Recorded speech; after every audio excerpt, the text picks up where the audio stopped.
میں ہوں مسافر پاکستانی مختار احمد بھائی جی، اور اس وقت میں موجود ہوں اولیاء اکرام، صوفیاء اکرام، عظماء اکرام، بزرگان دین کے نام سے جانے اور مانے جانے والے قدیم اور عظیم شہر ملتان میں، اور اس بار میں آپ کو دکھاؤں گا وہ قدیم ورثے جو کہ آپ نے اس سے قبل نہ دیکھے ہوں گے نہ سنے ہوں گے۔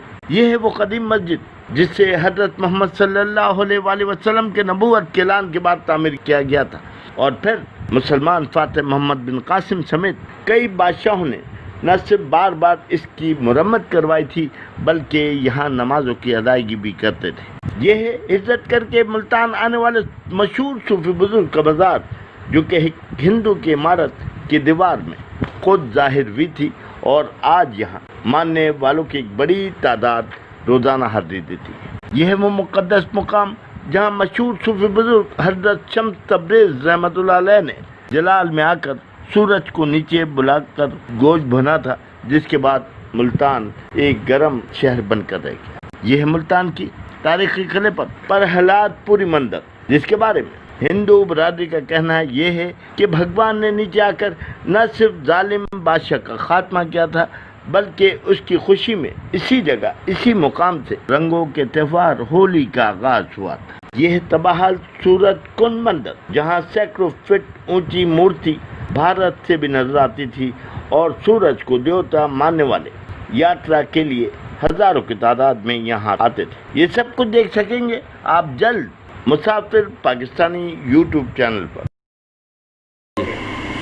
السلام علیکم، میں ہوں طارق سندھو، 11 نیوز کی طرف سے حامد میر ملتانی آپ لوگوں کی خدمت میں حاضر، اور آج ہمارے مہمان ہیں کراچی سے آئے ہوئے مسافر پاکستانی مختار احمد بھائی جی، اور آج ہمارے مہمان ہیں، ان سے ہم آج پوچھیں گے کہ یہ مسافر پاکستانی ایک تو یہ آپ کے دل میں کیسا خیال آیا، کیونکہ آپ تو ایک سینئر جرنلسٹ ہیں، صحافی ہیں، اور اس کے بعد چونکہ آپ نے ہمیشہ پرنٹ میڈیا کی طرف دھیان دیا، ہمیشہ پرنٹ میڈیا کو لے کے آگے چلے، مگر اب جو ہیں وہ مسافر پاکستانی بن کر پورے پاکستان میں جتنے بھی ہسٹوریکل پلیسز ہیں، اور ہمارے چاہے وہ مندر ہوں، چاہے وہ مسجد ہو، چاہے وہ کوئی بھی یادگار چیز ہو، پرانی اور نئی، تمام لوگوں کو لے کے ساتھ چل رہے ہیں۔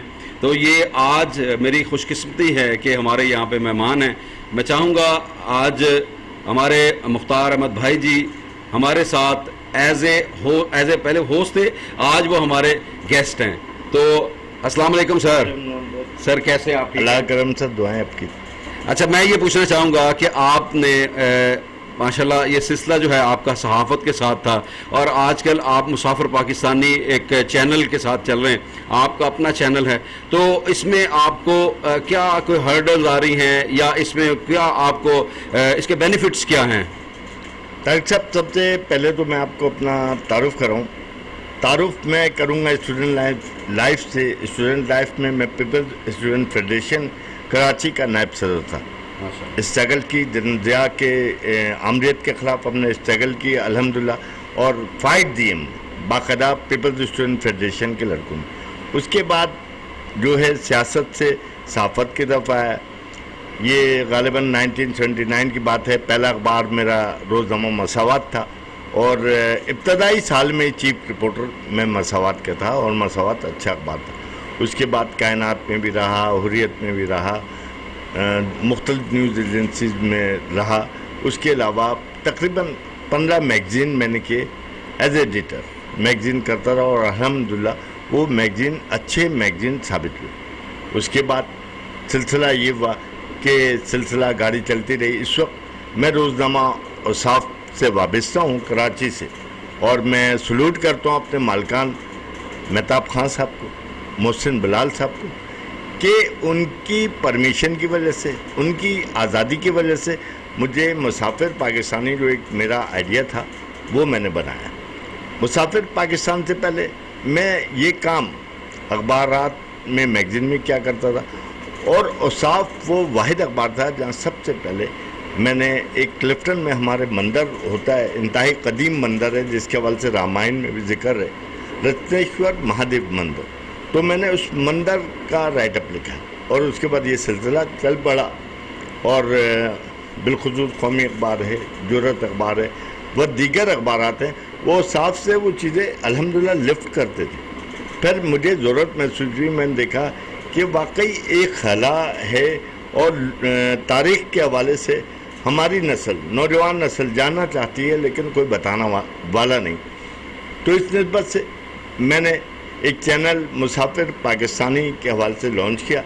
مسافر پاکستانی کا مقصد نہ تو پیسے کمانا ہے, نہ پیداگیری کرنا ہے, نہ کسی اور صورت میں. مسافر پاکستانی جسٹ اویئرنیس چینل, جس کے ذریعے ہم نوجوان نسل کو یہ بتاتے ہیں کہ پاکستان جو ایک خوبصورت سرزمین ہے, پاکستان کے اندر کیا کچھ ہے, کیا کون سی ایسی چیز ہے جس کی کمی ہے. یہاں پہاڑ بھی ہیں, دریا بھی ہیں, آبشار بھی ہیں, ندی بھی.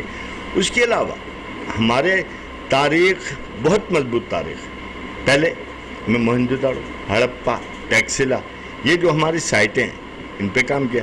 لیکن جب میں ملتان کی طرف آیا تو مجھے اندازہ ہوا کہ ملتان کے ساتھ زیادتی ہو رہی, اور ملتان کی تاریخ بھی ہڑپا, موہنجو داڑو, ٹیکسلا سے کسی طور پر کم نہیں. ملتان بھی میں سمجھتا ہوں, مورخین بتاتے ہیں کہ 5000 سال پرانا. میری اپنی جو اسٹڈی ہے, میری اپنی جو تحقیق ہے, میں سمجھتا ہوں ملتان کم از کم 8000 10,000 سال کی تاریخ رکھتا ہے. لیکن یہ تمام تہذیبیں جو میں آپ کو بتائیں وہ ختم ہو چکے ہیں. لیکن ملتان آج بھی ایک زندہ شہر ہے, آج بھی اسے اولیاء کرام کا شہر کہا جاتا ہے, آج بھی اسے مدینۃ الاولیاء کہا جاتا ہے, جو کسی طور پر غلط نہیں. اور یہ تاریخی طور پر اتنا زرخیز ہے کہ میں سمجھتا ہوں یہ میں 6واں وزٹ ہے ملتان کا. اور الحمدللہ آپ میرے چینل میں دیکھیں گے, مجھے اس بات پہ فخر ہے کہ ملتان کی سب سے زیادہ تاریخ مسافر پاکستانی نے روشناس کرا. جی بالکل, میں نے آپ کے یوٹیوب چینل پر مسافر پاکستانی پر میں نے بہت سے پروگرامز آپ کے دیکھے جس میں آپ نے ملتان کو فوکس کیا, یہاں کے مندر, مساجد اور اس کے علاوہ تاریخی عمارات کو آپ نے بہت اچھے طریقے سے ڈیفائن کیا. ہماری نئی نسل کو اس کے بارے میں علم نہیں ہے, مگر آپ کی میں سمجھتا ہوں کہ یہ ہمارے نئی نسل کے اوپر یہ شفقت ہے کہ آپ نے اتنا ٹائم دیا ہمارے ملتان شہر کو, اور اس کے ساتھ ساتھ آپ ہڑپا, موہنجو داڑو اور اس کے علاوہ بہت سے تاریخی مقامات آپ نے دکھائے. تو اس طرح یہ آپ نے بتایا کہ یہ اس میں آپ کسی قسم کی آپ کو ارننگ نہیں ہے, آپ جسٹ مطلب اپنے تسکین روح کے لیے یہ کام کر رہے ہیں تاکہ آنے والی نسلوں کو ایک احساس ہو کہ ہمارے یہاں پہ کتنا خوبصورت ہمارا بیک گراؤنڈ ہے ہمارے پاکستان کا. اچھا, اب اس میں بات یہ ہے کہ آپ اس دوران میں آپ کو ظاہر ہے کوئی پریشانی بھی آئی ہوں گی, مختلف جگہ پہ جاتے ہیں, تو اس کے بارے میں بھی تھوڑا سا بتائیے گا ناظرین کو. دیکھیں سر, بات یہ ہے کہ ملتان میرے خیال سے میں 6واں وزٹ, اور الحمدللہ ملتان کے لوگ اتنے میٹھے ہیں, ملتان کے لوگ اتنے انسان دوست ہیں کہ آج تک ملتان میں کبھی ہڈلس نہیں آئے, بلکہ لوگوں نے محبت کی. میں سمجھتا ہوں کہ اس وقت میں بھی میں ملتان میں بیٹھا ہوں, اور میرے لیے فخر کی بات ہے کہ شہر کراچی اپنی جگہ, شہر کراچی کی اپنی تاریخ, شہر کراچی میں بھی محبت کرنے والے لوگ ہیں. لیکن ملتان میں تو مجھے سارے ہی محبت کرنے والے ملے, اور یہاں تک کہ میں آج اگر ملتان میں کہیں بھی نکلتا ہوں تو مجھے اتنے لوگ ملتے ہیں کہ مجھے ایسا لگتا ہے کہ میں اپنے شہر کراچی جہاں میں پیدا ہوا میں وہاں گھوم رہا ہوں. اور محبت کرنے والے لوگ ملے, اور وہ مجھے گائیڈ کرتے ہیں, میری رہنمائی کرتے ہیں, اور میں جہاں بھی گزرتا ہوں کم از کم سلام دعا لیتے ہیں, تو یہ میرے لیے فخر کی بات ہے. اچھا, بہت اچھے جی. اور اس میں کیونکہ آپ مسافر پاکستانی آپ کا چینل ہے, اس وجہ سے آپ کو بہت سے لوگ اب جاننا شروع ہو گئے ہیں, کیونکہ پہلے آپ کو ایز اے جرنلسٹ جانتے تھے, اب آپ اینکر پرسن کے طور پہ آپ وزٹر ہیں, پورے پاکستان کا وزٹ کر رہے ہیں. تو کیا خیال ہے, اب ملک سے باہر بھی کہیں جانے کا آپ کا ارادہ ہے اس معاملے, اس حوالے سے؟ دیکھیں طارق سندھو صاحب, آپ کو میں حامد میر ملتانی حامد میر بھی کہوں گا, کیونکہ پہلے میں آپ کا انٹرویو بحیثیت ملتانی حامد میر کر چکا ہوں, اور الحمدللہ آپ کے میری اس کاوش کو جنون حامد میر صاحب, جن کی بڑی عزت کرتا ہوں, قدر کرتا ہوں, انہوں نے دیکھا ہے, انہوں نے بھی دیکھا ہے, جو میرے لیے ایک اعزاز. اب جہاں تک آپ نے بات کی اس حوالے سے کہ ہڈلس کی اور دیگر چیزوں کی, میں یقینی طور پہ میں خیبر پختونخوا بھی گیا, میں پنجاب بھی کیا, لاہور بھی گیا, ساہیوال بھی کیا,